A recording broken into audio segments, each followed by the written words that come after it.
1장 1절에서 7절 말씀 보겠습니다.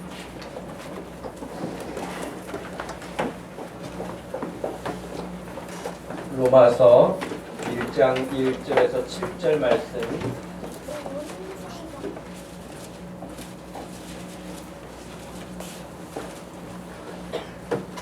찾으셨으면 우리 말씀을 함께 봉독하겠습니다. 예수 그리스도의 종 바울은 사도로 부르심을 받아 하나님의 복음을 위하여 택정함을 입었으니 이 복음은 하나님이 선지자들을 통하여 그의 아들에 관하여 성경에 미리 약속하신 것이라. 그의 아들에 관하여 말하면 육신으로는 다윗의 혈통에서 나셨고 성결의 영으로는 죽은 자들 가운데서 부활하사 능력으로 하나님의 아들로 선포되셨으니 곧 우리 주 예수 그리스도시니라. 그로 말미암아 우리가 은혜와 사도의 직분을 받아 그의 이름을 위하여 모든 이방인 중에서 믿어 순종하게 하나니 너희가 그들 중에서 예수 그리스도의 것으로 부르심을 받은 자니라. 로마에서 하나님의 사랑하심을 받고 성도로 부르심을 받은 모든 자에게 하나님 우리 아버지와 주 예수 그리스도로부터 은혜와 평강이 있기를 원하노라. 아멘. 성탄을 함께 맞아서 예배하는 여러분들에게 7절 말씀과 같이 하나님 우리 아버지와 주 예수 그리스도로부터 임하는 은혜와 평강이 충만하기를 축원합니다. 여전히 세상은 어지럽고 소란하고 세상은 여전히 혼잡스럽고 그리고 고통스럽고 공포스럽고 또 수많은 사람들이 절망하고 사람들이 여러 가지 말로 다 할 수 없는 괴로움 가운데 살아가고 있는 것이 예수님이 오시기 전에도 그랬고요. 예수님 당시에도 그랬고 지금 우리가 살고 있는 이 시대도 그러고 있으며 예수님이 재림하시는 날까지 이 일은 아마 계속될 것입니다. 예수님이 오셨어도 이 세상에서 질병이 없어진 게 아닙니다. 예수님이 오셨다고 해서 그 모든 가난도 없어진 것이 아니고요. 정치적인 갈등이나 사람들과의 갈등도 없어진 게 아닙니다. 예수님이 오셨지만 여전하게 세상은 그런 갈등 구조 가운데서 살아갑니다. 그러므로 오늘 우리들 마음속에 하나님의 은혜를 말하면서도 은혜로운 삶이 없고 평강을 말하면서도 평강이 없는 에이레네라고 하는 그 평강이라고 하는 번역은 구약에서 말하는 샬롬입니다. 여러분 샬롬이라고 하는 그 인사는 지금도 유대인들의 기본 인사입니다. 그들은 만나면 오른쪽과 왼쪽 뺨에 서로 얼굴을 부비면서 평안하느냐고 그렇게 인사를 나누죠. 모든 사람들이 악수를 하면서 인사를 하고 별일이 없는지 아마 성탄절을 맞이하면서 친구들 사이에서 아는 사람들 관계 속에서 수많은 성탄 메시지를 서로 주고받으면서 평안하냐, 별일 없느냐, 잘 지내느냐 등등의 그런 메시지를 주고받고 있지만 정말 홍수시대에서 사는 것처럼 그런 메시지들이 넘쳐남에도 불구하고 여전하게 이 땅에 참된 평화는 사람들이 잘 모르고 살아갑니다.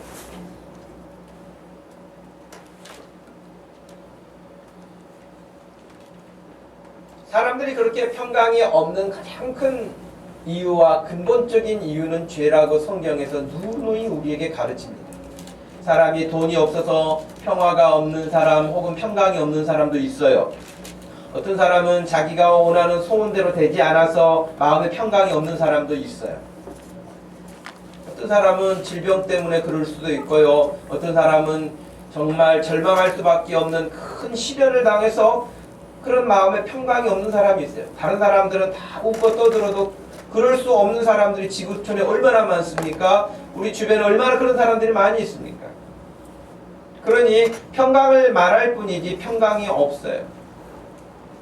그런데 그러한 모든 평강의 가장 큰 장애물은 바로 죄라고 하는 것입니다. 그 죄 때문에 사실은 예수님이 오신 거 아닙니까? 그 죄 때문에 예수님이 고난당하신 거 아닙니까? 그 죄 때문에 예수님이 처절하게 십자가의 죽음을 당하신 거 아니겠습니까? 그 죄 때문에 결국에는 여전히 이 땅의 사람들이 고통스러워하며 사는 것입니다. 사람들이 고통하게 된 가장 근본적인 것은 그 죄 때문에 하나님과의 관계가 망가졌고 끊어진 그 이유가 바로 그것입니다. 하나님과의 관계가 정상인데 고통스러운 사람은 없습니다. 비록 고통스러운 환경이 온다 할지라도 그 고통을 통해서 하나님이 일하시는 것을 알고 있기 때문에 절망하거나 그 고통에 갇혀 살지 않습니다. 그러나 하나님과의 관계가 끊어져 버리면 이 고통이 왜 온지도 알 수 없고 그 고통을 이겨내려고 발버둥을 쳐보지만 여전하게 하나 벗어나면 또 하나, 또 하나 벗어나면 또 다른 것들이 찾아와서 그 고통스러움을 더욱 가중시키는 것이 우리들의 인생이라고 해야 할 것입니다. 바로 그것 때문에 예수님이 오셨습니다. 근데 오늘 말씀을 보면 1절 말씀에 예수 그리스도의 종 바울은 사도로 부르심을 받아 하나님의 복음을 위하여 택정함을 입었다라고 말을 했는데 예수 그리스도의 종 바울은 그렇게 말합니다. 여러분 세상에서 누구도 종으로 살기를 좋아하는 사람은 없을 겁니다. 노예로 살고 싶은 사람이 누가 있겠어요? 요즘에 우리 사회에서 흔히 말하는 갑질 논란이 있지 않습니까? 누가 을이나 병으로 살고 싶겠습니까? 갑이 되어서 살고 싶어 하겠죠. 누가 권력자의 지시를 받으면서 그렇게 시키는 일만 하면서 살고 싶겠습니까? 권력을 자기가 잡고 다른 사람을 그렇게 다스리고 싶어 하는 것이 세상의 이치 아니겠습니까? 누구도 종을 자랑스러워하지 않습니다. 특별히 바울이 지금 로마 교회 성도들에게 이 편지를 보낼 때에 그 당시에 로마 사람들의 최고의 자랑은 예수님이 아니었습니다. 그들의 최고의 자랑은 철학이었습니다. 그들의 최고의 자랑은 지성이었습니다. 그들이 자랑하고 자부심을 가지고 있는 철학, 자기들의 이데올로기, 자기들의 어떤 가치관, 이것들이 최고의 것이라고 여기면서 자랑스럽게 살고 사실은 어찌 보면 그런 것들을 가지고 서로 거드름을 피우면서 살았는지 모릅니다. 책을 좀 많이 읽었다, 공부를 좀 많이 했다, 이런저런 어떤 좋은 환경을 가지고 있다, 그런 것들을 전부 다 가면처럼 쓰고 나와서 그것이 마치 자기 자신인 양 그렇게 살던 시대 아닙니까? 그때도 물론 그랬고 지금도 그런 것은 마찬가지일 겁니다. 사람들은 자기 자신을 잃어버리고 자기가 가지고 있는 어떤 배경이 됐던 그것이 어떤 세상의 자랑거리가 됐던 그것을 앞세워서 그것이 마치 자기 자신인 것처럼 착각하고 살고 그것에 속아서 사는 경우들이 허다합니다. 그런데 여러분, 사도 바울은 자기가 예수 그리스도의 종이라고 아주 당당하게 말합니다. 우리가 종이라고 하는 이 표현이 어찌 보면 종이라는 말도 그렇게 썩 어감이 반가운 어감은 아니지만 더 여러분 본질적으로 번역하면은 노예 아닙니까? 종은 노예입니다. 나는 노예입니다 라고 그렇게 누가 자기 자신을 드러내기를 원합니까? 그런데 바울은 그렇게 자기 자신을 자랑스럽게 나는 예수 그리스도의 노예다, 나는 예수 그리스도의 종이다 라고 말하는 사람이었습니다. 여러분, 이전에 바울 사도도 예수님을 만나기 전에는 세상 사람들이 일반적으로 좋아하는 거 다 좋아했습니다. 그거 자부심을 가지고 살았습니다. 내가 헬라 철학을 공부한 사람이고 내가 정말 이스라엘 사람 중에서도 이스라엘의 핏줄을 타고난 사람이고 우리 가문이 이런 가문이고 내가 이런 공부를 했던 사람이고 등등등 얼마든지 자기도 자랑할 것이 많은 사람이라고 말했습니다. 그런데 예수님을 딱 만나고 난 이후에 그의 삶은 완전히 달라졌습니다. 완전히 달라져서 여러분 오히려 그 전에 자랑스럽고 사람들이 부러워하는 그런 배경과 가지고 있는 자기의 모든 것들을 쓰레기처럼 버렸다.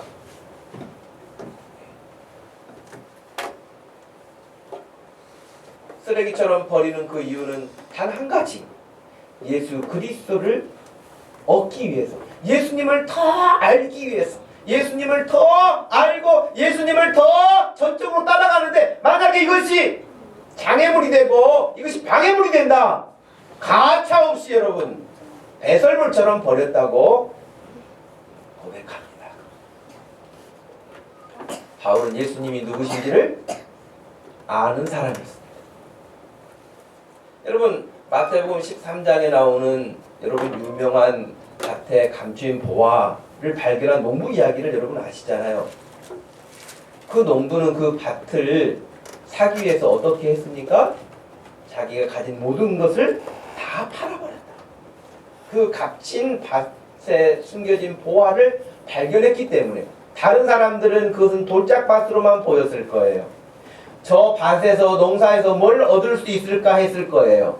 그러나 그 밭에 숨겨진 보화를 발견한 농부의 눈은, 농부의 마음은, 농부의 생각은 남들이 보는 돌짝밭이 아닙니다. 그것은 값진 보화가 숨겨져 있는 밭입니다. 사도 바울은 그 보화를 발견한 농부와 같은 사람.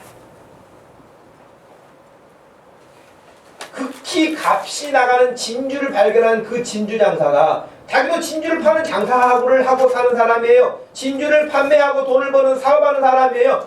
그런데 어느 날 보니까 진주를 바라봤는데 자기가 가지고 있는 그 수많은 진주하고는 비교할 수 없는 값진 진주 하나를 발견하고 이 모든 진주를 다 팔아버리고 그거 하나를 구입하는 그 진주 장사와 같다 그랬어요.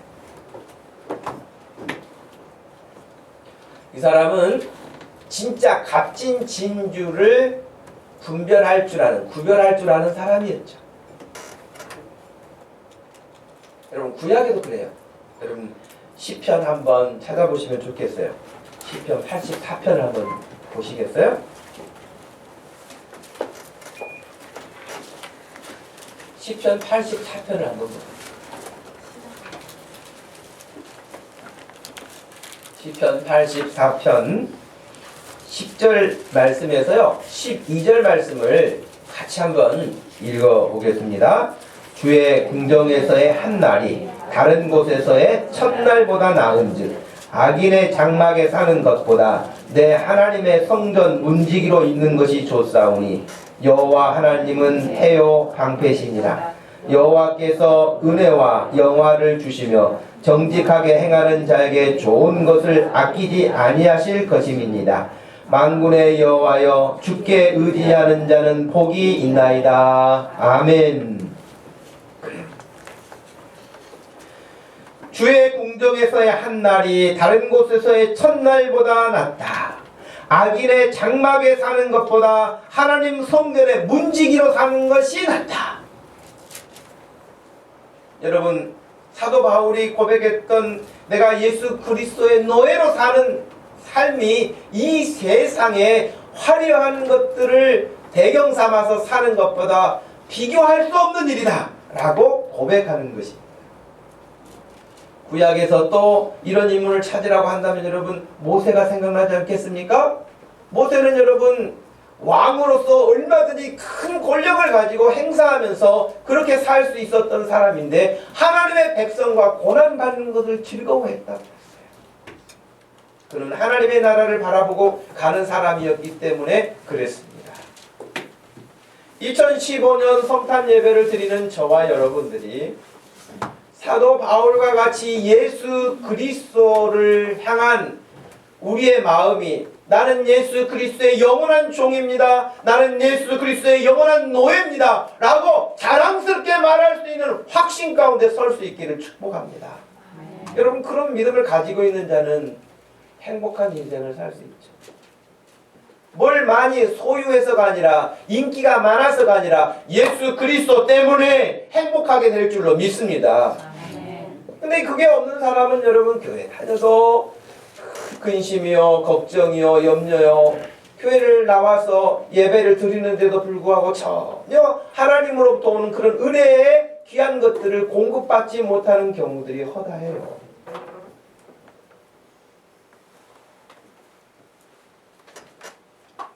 예수 그리스도의 종.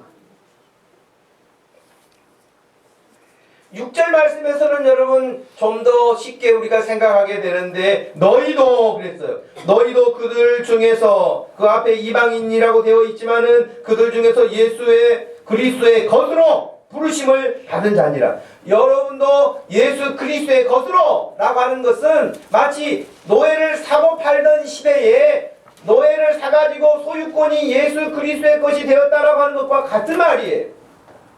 그전에는 여러분 세상의 종이었어요. 악의 종이었어요. 사단의 종이었어요.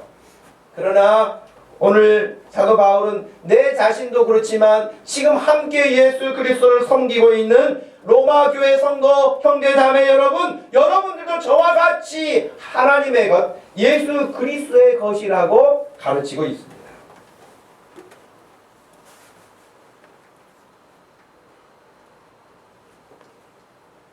그러면서 7절 말씀에 로마에서 하나님의 사랑하심을 받고 그랬습니다.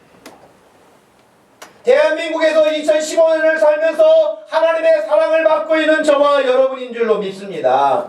하나님의 사랑을 받고 있는 성도라고 하는 이름으로 부름을 받았습니다. 성도라고 하는 그 이름은 거룩한 백성이라는 뜻이에요. 이 세상 사람들이 아니라는 거예요. 먹고 마시고 즐기고 죄짓고 그것들을 즐거워하며 사는 그런 삶이 아니라는 거예요. 그런 여러분, 저와 여러분들은 하나님의 사랑을 입은 사람들이요, 이 땅에서 이 세상에서 거룩한 백성으로 하나님의 말씀을 따라 사는 사람들이요, 하나님의 백성으로 사는 사람들이라고 가르치고 있는 것입니다.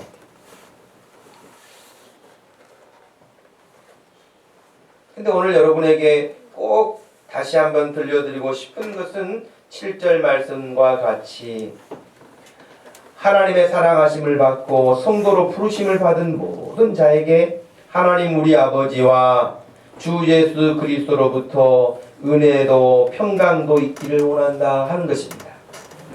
여러분, 저는 이 말씀을 대하면서 참으로 이 시대를 사는 사람들 역시 얼마나 하나님의 은혜가 필요한 사람들인가, 이 시대 사람들이 얼마나 하나님의 평강이 필요한 사람들인가 하는 것입니다.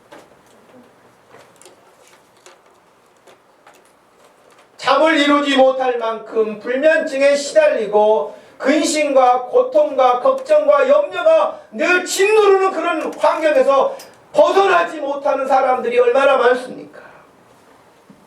이 시대에 수많은 사람들이 자살한다고 하는 우울증, OECD 국가에서 여러분 자살률이 1위가 되어 있는 대한민국의 형편이 전 세계에서 여러분 우리나라 사람들이 그렇게 자기 생명을 스스로 끊을 만큼의 심각한 스트레스와 그런 짓눌림과 그런 고통 가운데 살고 있다는 사실이에요. 지금 저와 여러분이 살고 있는 대한민국이 그런 나라예요.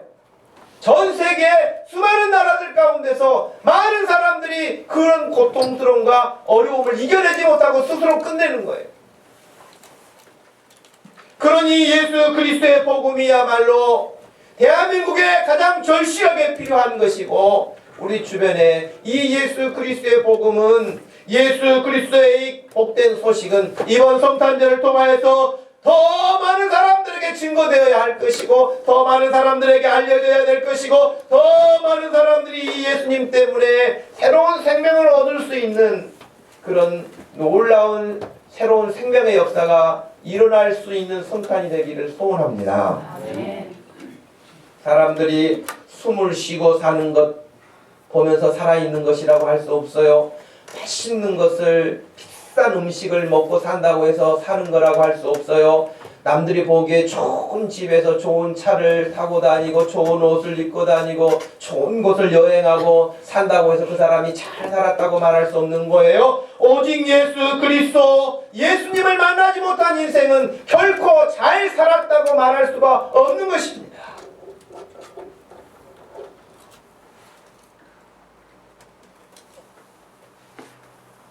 수많은 이 땅의 종교들과 수많은 사람들이 종교로 귀의를 하여서 자기의 인생을 거기에 맞춰 살고 복을 얻으려고 하고 평화를 얻으려고 하고 마음의 평강을 얻으려고 하고 자기의 고통스러움에서 좀 벗어나보고 싶어서 어떤 것을 찾고 실제로 여러분 지구상의 수많은 종교들이 그것을 줄 수 있다고 말합니다.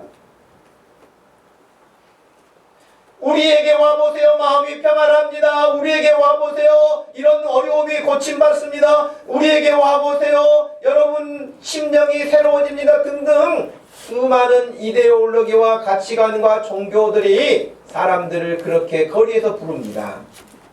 수많은 사람들이 그의 소리들을 듣고 따라갑니다. 그리고 진짜 그 사람들이 평화를 얻었다고 말합니다. 내가 그렇게 고통스러웠는데 해방됐다고 말하기도 합니다. 여러분 그러나 놀라지 마십시오. 그 모든 것들은 거짓일 뿐만 아니라 가짜일 뿐입니다. 마치 마약을 하는 사람들이 그것을 투여받고 기분이 너무 좋아가지고 다른 사람들은 다 근심하고 걱정하는데 혼자 기분 좋아서 업되어서 있는 사람이 그것이 환각 시간이 끝나면 그 밀려오는 고통을 견디지 못해서 또 그것을 붙잡는 것과 똑같은 것입니다.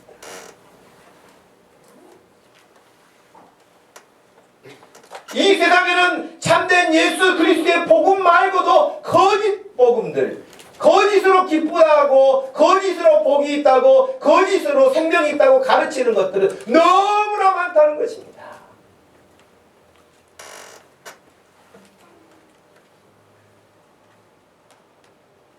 분명히 7절 말씀에서 우리에게 필요한 은혜와 평강, 그것은 예수 그리스도를 통해서만 온다고 말합니다. 하나님 아버지를 통해서만 온다고 말하고 있습니다. 이 말이 무슨 뜻일까요? 왜 하나님 아버지로만 예수 그리스도를 통해서만 우리에게 온다고 가르치고 있는 것일까요? 그 누구도 여러분을 위해서 대신 아들을 보낸 자가 없고 여러분을 대신해서 죽은 자가 없습니다. 오직 예수 그리스도만 우리를 위해서 이 땅에 오셨고 우리를 위해서 대신 고난을 당하셨고 우리를 위해서 그가 십자가의 죽음과 부활을 통하여 우리를 살리셨기 때문에 그 예수 그리스도를 통하지 않고는 은혜도 올 수 있는 방법이 없고요. 평강이 올 수 있는 길도 없다고 하는 것입니다.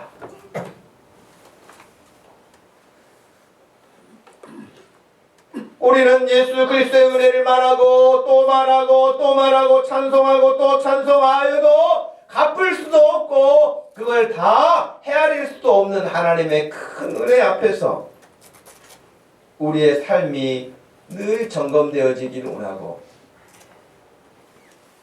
이번 성탄을 맞이하면서도 이와 같은 하나님의 은혜와 평강이 저와 여러분의 삶 가운데 분명하게 자리를 잡아서 예수 그리스도가 오시어서 하나님과 깨어진 관계를 회복시키신 것처럼 사람들과의 관계에 깨어진 것들을 다시 회복시키신 것처럼 죄악의 모든 어둠의 장막을 물리쳐내고 거두어내신 것처럼 우리 주 예수 그리스도로 말미암아 모든 형제와 자매들 가운데 특별히 하나님과의 관계 가운데 더욱 복된 은혜의 자리로 나설 수 있는 하나님 앞에 나서는 일에 어떤 것도 장애물이 되지 아니하는 믿음의 세계로 여러분들이 더 진일보할 수 있는 성탄 되기를 축복합니다.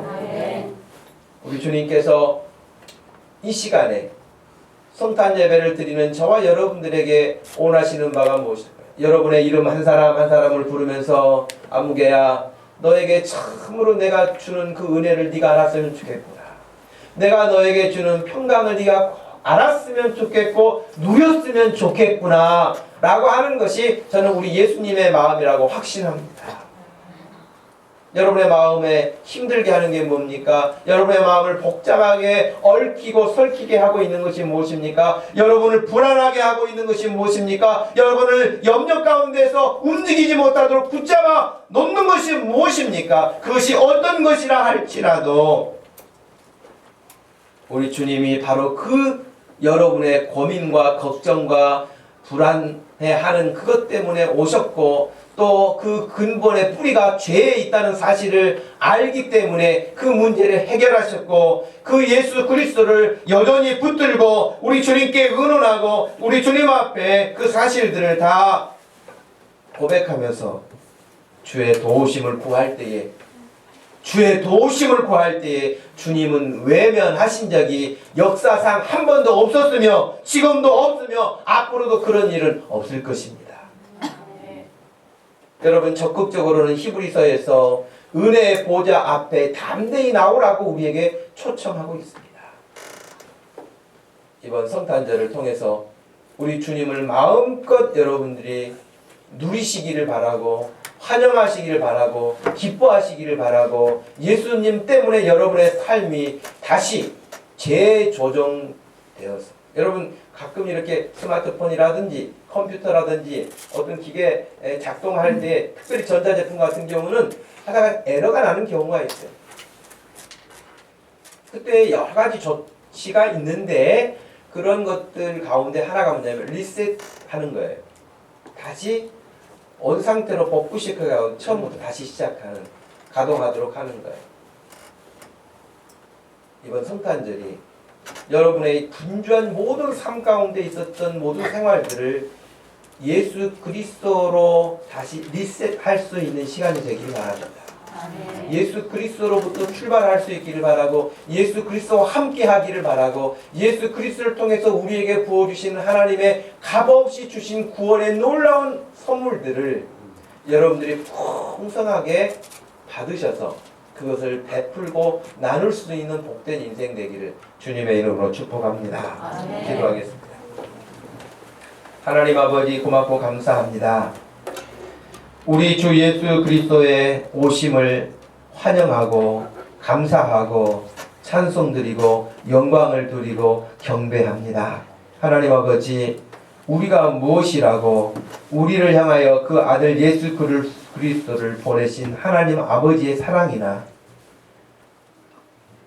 고통스럽고 힘들고 하늘의 영광의 보좌를 뒤로 하지 않고는 내려오실 수 없었던 그 고난의 길인데도 불구하고 기꺼이 우리를 위해서 오신 우리 주 예수 그리스도 오셨을 뿐만 아니라 우리를 위해서 우리의 그 고질적인 죄악을 멸망으로 끌고 가는 그 죄의 고리를 끊어버리신 예수 그리스도의 구속의 그 놀라운 은혜가 아니고서는 우리 가운데 평강이 없음을 이 시간에도 고백합니다. 하나님 아버지 사랑하는 모든 성도들이 우리 주님으로부터 공급되어지는 은혜를 누리며 살게 해주시고 평화를 누리며 살게 해주시고 전하며 살게 하여 주시옵소서.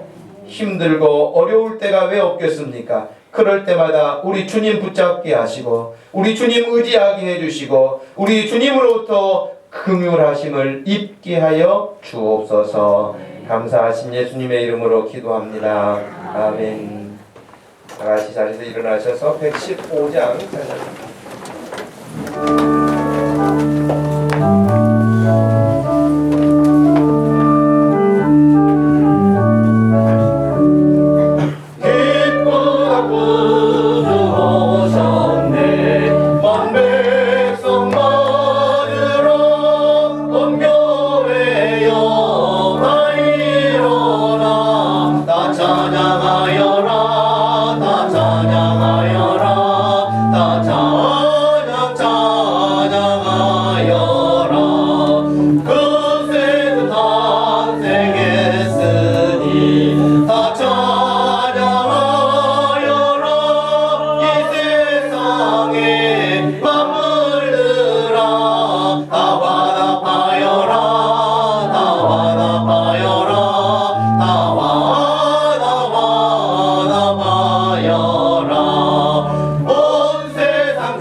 그리스도의 놀라운 큰 구원의 은혜와 우리 하나님 아버지의 극진하신 그 깊은 사랑과 성령 하나님의 위로 교통하심이 2015년 성탄 예배를 하나님께 드리며 다시 예수 그리스도로 무장하여 세상의 평화를, 세상의 평강을, 세상의 주의 은혜를 전하는 사람으로 바울처럼 쓰임받기 원하는 사랑하는 모든 성도들 머리 위에 지금부터 영원토록 함께 계실지어다. 아멘.